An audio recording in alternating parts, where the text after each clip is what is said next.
नवलपुरा गांव में राजू और उसके माँ पापा रहते हैं।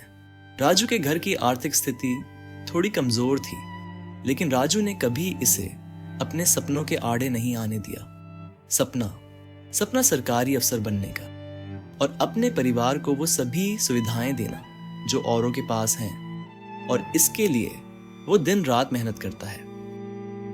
ये लड़का कुछ नहीं करेगा, सभी कमाने लगे और ये बस किताबों में घुसा रहना चाहता है।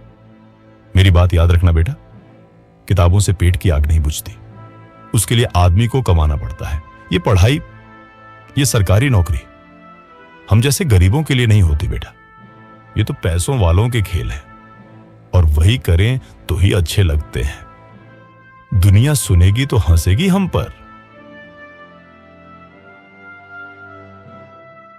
हंसेगी तो हंसे, किसी को हो या ना हो, मुझे अपने बेटे की मेहनत पर पूरा भरोसा है। आज नहीं तो कल वो जो बोल रहा है उसे करके भी दिखाएगा। उसके घर देर है, अंधेर नहीं, कभी ना कभी तो वो हमारी भी सुनेगा। अभी रात का अंधेरा है तो सुबह की रोशनी भी जरूर निकलेगी। इधर गांव के कुछ रसूखदार लोग राजू के पिता को ताने मारते हैं और उन्हें अपने सामने छोटा महसूस करवाते हैं।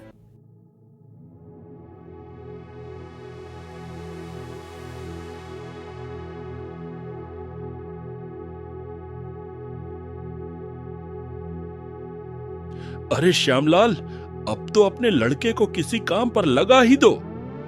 आखिर कब तक घर पर यूं निकम्मों की तरह पड़ा रहेगा? तुम जैसे गरीबों के बच्चों के लिए पढ़ाई लिखाई थोड़े ही बनी है। अरे ये सब तो हमारे जैसे लोगों के बच्चों के लिए है।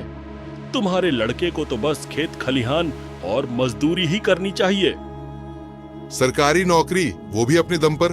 अरे भाई, जो बच्चा मेट्रो सिटी की सबसे बड़ी कोचिंग में नहीं पढ़ता, वो तो बस सपने ही देख रहा है। मेरे विक्रम को ही देख लो, शहर की सबसे महंगी कोचिंग में पढ़ रहा है। वही असली तैयारी है। गरीब लोग तो बस अपना टाइम खराब करते हैं।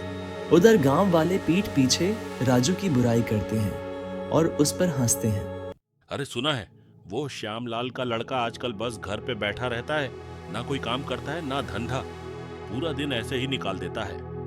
कहता है सरकारी नौकरी की तैयारी कर रहा है। हाँ, कभी नहीं लगेगा। अब तो उसको हराम का खाने की आदत पड़ गई है। राम जी झूठ ना बुलवाए, अपने मुंह से बड़ाई ना करूं, लेकिन मेरे दीपक ने इतनी सी उम्र में पूरे घर का बोझ अपने कंधों पर उठा रखा है। बताइए भाई साहब, आप तो देखने वाले हो। और एक दिन श्यामलाल की तबीयत अचानक खराब हो जाती है।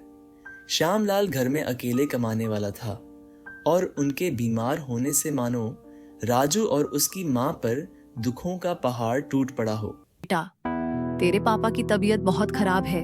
मैंने जो भी पैसे बचा के रखे थे वो सब इनकी दवाइयों और घर के राशन में खर्च हो गए हैं। अब घर में राशन भी खत्म हो गया है और पैसे भी नहीं बचे। अब तुझे ही कुछ करना होगा।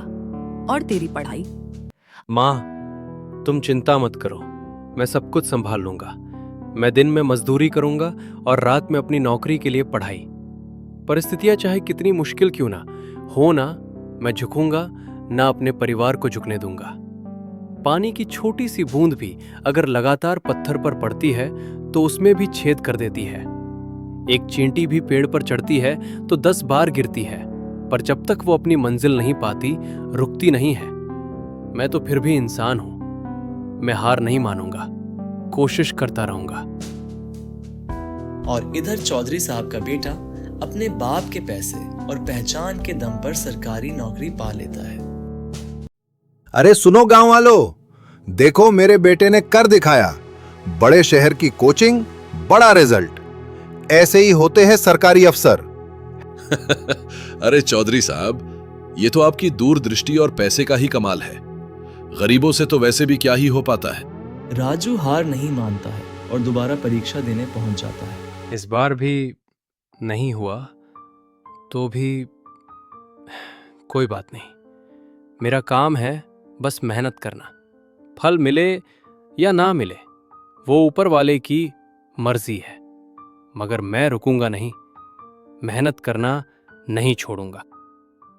और आखिर वो दिन आज आ ही जाता है जिसका इंतजार राजू ने बरसों से देखा था। राजू राजू, तेरा सरकारी नौकरी का लेटर आया है बेटा। तू तो ग्राम विकास अधिकारी बन गया। गांव वाले हमें तो पता था ये लड़का कुछ बड़ा करेगा। थोड़ी देर लग गई बस। इसने तो पूरे गांव का नाम रोशन कर दिया। बेटा मुझे माफ कर देना। मैंने तुझे समझने की जगह सिर्फ ताने दिए। तेरी हिम्मत तोड़ता रहा, लेकिन तूने हार नहीं मानी और तू डटा रहा। मुझे तुझ पे गर्व है। शायद मैंने गलत समझा था। जुनून और मेहनत कोचिंग से कहीं ज्यादा बड़े होते हैं। इसलिए ही कहा गया है, मेहनत कभी बेकार नहीं जाती। हाँ, कभी कभी मेहनत का फल थोड़ी देर से मिलता है, लेकिन मिलता जरूर है।